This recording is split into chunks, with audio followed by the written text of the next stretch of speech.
कि हमारे सनातन धर्म में 33 कोटि देवता है। विधर्मियों ने कोटि को करोड़ कर दिया। और इस पृथ्वी पर मनुष्य को छोड़ करके, मनुष्य को छोड़ दे तब भी जितने भी जीव हैं सब 33 कोटि देवताओं का पूजन करते हैं।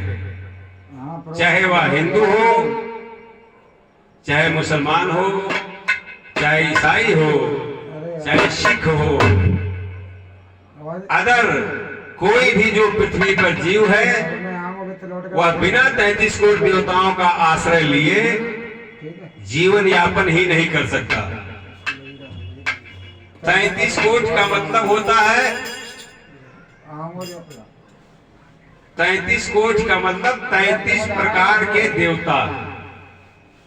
33 करोड़ नहीं, 33 प्रकार के देवता, तो मेरे को फोन मार देना। जिसमें मेरे को फोन मार देना। 8 वसु, 12 आदित्य, 11 रुद्र और 2 अश्विनी, ये मिला के 33 प्रकार के देवता होते हैं। 8 वसु में अनिल, अनिल माने वायु। अब ऐसा कोई सृष्टि में जीव हो जिसको श्वास की जरूरत ना हो तो बताइए।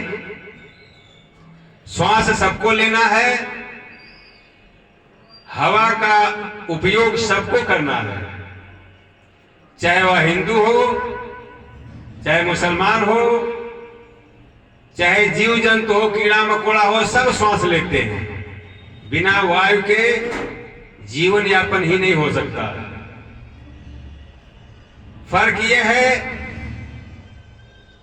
कि जो वैदिक सनातन धर्म के लोग हैं वह अपनी कृतज्ञता व्यक्त करने के लिए इन वसुओं को पूजा करते हैं। विधर्मी जो है, नालायक जो है, वह कहते हैं हमको इनकी, हम तो पूजा नहीं करते। अगर देवताओं की पूजा नहीं करते, श्वास लेना बंद कर दो, कितने दिन रहोगे। दूसरा है अप्स। अप्स का मतलब जल। कौन सा ऐसा प्राणी है जो जल नहीं पिएगा, बिना जल पिए जिंदा रहेगा। तीसरा है वेश। वेश का मतलब अंतरिक्ष।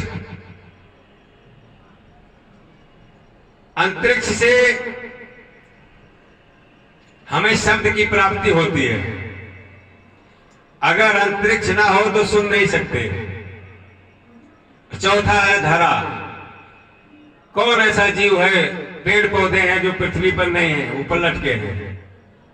सबकी जड़ पृथ्वी पर है। पृथ्वी से अनाज पैदा होता है, उसी से जीवन यापन होता है। और ध्रुव,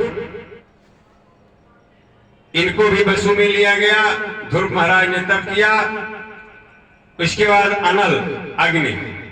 अग्नि की सबको जरूरत है। खाना पका के ना खाएं, बना के ना खाएं, लेकिन अगर पेट में अग्नि नहीं है तो अनाज पचेगा नहीं। कौन ऐसा जीव है जिसको खाना पचाने की जरूरत नहीं है।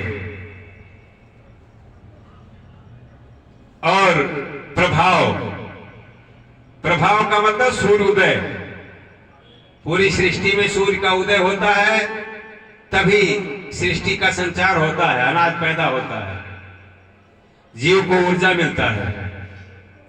और 8वां वसु है सोम, चंद्रमा। चंद्रमा वनस्पतियों के राजा हैं। धान गेहूं भी वनस्पति में आती है। चंद्रमा की कृपा ना हो तो भी अनाज पैदा नहीं होगा। ऐसा कौन जीव है जो इन सब वस्तुओं का प्रयोग ना करे। सबको करना पड़ता है। हमारे शास्त्र इसीलिए इनको पूजा करने के लिए कहते हैं कि हम किसी से कुछ लेते हैं तो उसको हमें कुछ देना चाहिए। हम बिजली का उपयोग करते हैं, बिजली बिल देते हैं, नहीं देंगे तो कुछ दिन बाद सरकार काट देगी, बिजली काट देगी, अंधेरे में रहना पड़ेगा। जिस तरीके से हम बिजली का बिल देते हैं, उसी तरीके से हम जिस तरीके से प्रकृति का उपयोग करते हैं, तो उस प्रकृति को कुछ देने का विधान हमारे शास्त्रों में बताया गया है। हमारे 6 प्रकार के शास्त्र हैं, 6 शास्त्र। सांख्य शास्त्र, जिसको भगवान कपिल ने बनाया, वेदांत शास्त्र, वैशाखन शास्त्र, ज्योतिष शास्त्र, योग शास्त्र और न्याय शास्त्र। किसको न्याय की जरूरत नहीं है? झगड़ा हो जाए तो कोर्ट में न्याय के लिए ही जाते हैं। ज्योतिष शास्त्र महाराज भृगु जी ने बनाया। जब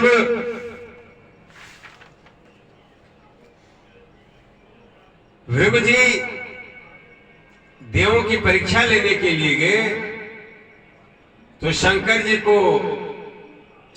ब्रह्मा जी के यहां गए। ब्रह्मा जी को उन्होंने प्रणाम नहीं किया, ब्रह्मा जी को क्रोध आ गया। बाद में भृगु जी ने क्षमा याचना किया, लेकिन ब्रह्मा जी को क्रोध आया। भगवान शिव के यहां गए, शिव जी ने कहा आइए, शंकर जी ने कहा आइए, आप हमारे भ्राता हैं। लेकिन भृगु जी ने प्रणाम नहीं किया। शंकर जी को भी क्रोध आ गया। क्षीर सागर में गए, विष्णु जी को एक लात मारे। लक्ष्मी जी के साथ बैठे थे और पहुंचते ही प्रहार कर दिए। भगवान विष्णु ने उनके चरणों को पकड़ लिया, कहा विप्रो और आपके पैर में चोट लग गई होगी।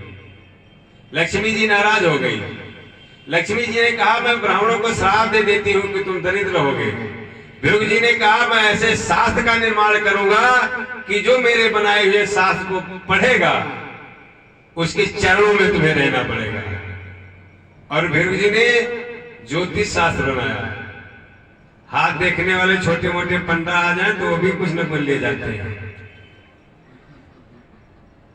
20 वर्ष पहले 50 वर्ष पहले तुम बीमार हुए थे, हुए तो हो गए ही हो, तो सबको पता है। अच्छा बड़ी घटना नहीं हुई होगी, छोटी मोटी हुई होगी, तो कुछ न कुछ लपेटे में ले जाते हैं। और जो ज्योतिष का परम विद्वान है, ज्योतिष शास्त्र से हमारा पंचांग बनाया जाता है और वह गणित है।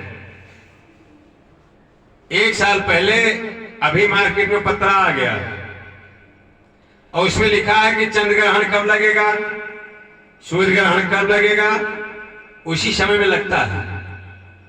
मेरे कहने का मतलब मेरे जो ऋषि थे, मेरे जो पूर्वज थे, उनके पास इतनी दिव्य दृष्टि थी कि वो सूर्य का पैमाना बता देते थे कि कितनी दूर पे सूर्य है। हनुमान चालीसा छोटी सी किताब है, तुलसीदास जी ने लिखा है और नासा ने उससे न बढ़ाया न घटाया, उतने बताया। तुलसीदास जी ने नासा वाले को तो कहने नहीं गए थे कि भैया जो मैंने लिखा उतने बता देना। नासा वाला जब हुआ तो तुलसीदास जी महाराज स्वर्ग चले गए। तो ये दिव्य दृष्टि का कमाल है। हम जो विद्या ग्रहण करते हैं, गणित पढ़ते हैं, विज्ञान पढ़ते हैं, इसको अध्यात्म शास्त्र में अविद्या कहा गया है। ज्ञान और विद्या तो सिर्फ भगवान है। भगवान वासुदेव